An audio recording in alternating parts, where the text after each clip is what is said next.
भविष्य में आमूल परिवर्तन चाहने वाला या उस परिवर्तन को अंतिम लक्ष्य मानने वाला मन कभी सत्य को नहीं पा सकता, क्योंकि सत्य क्षण प्रति क्षण पाया जाता है, हर पल नए सिरे से पाया जाता है।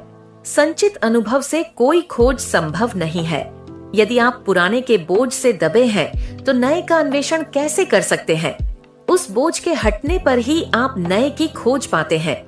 नवीन को, शाश्वत को वर्तमान में प्रतिक्षण खोज पाने के लिए यह आवश्यक है कि व्यक्ति का मन असाधारण रूप से सतर्क हो। एक ऐसा मन जो किसी परिणाम की खोज नहीं कर रहा, कुछ भी बनने का प्रयत्न नहीं कर रहा। कुछ बन जाने लगा हुआ मन परितोष के उल्लास को कभी नहीं जान पाता। आत्ममुग्ध संतुष्टि नहीं, किसी फल की प्राप्ति से होने वाला परितोष नहीं, बल्कि ऐसा परितोष जो तभी आता है जब मन जो है कि सत्य और जो है कि मिथ्यात्व दोनों को देख लेता है। इस सत्य का बोध क्षण प्रतिक्षण होता है, इसे शब्दों में ढालने से बाधित हो जाता है।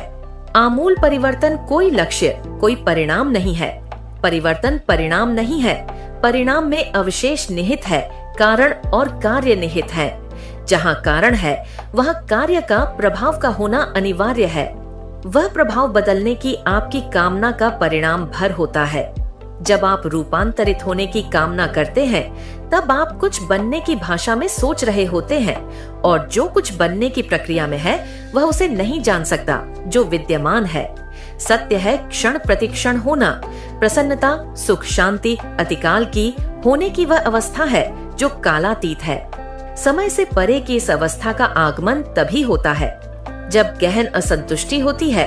वह असंतुष्टि नहीं जिसने पलायन करने का कोई तरीका, कोई रास्ता खोज रखा हो, अपितु ऐसी असंतुष्टि जिससे कोई निकास, कोई पलायन है ही नहीं, जिसमें किसी तृप्ति तुष्टि की तलाश रही ही नहीं।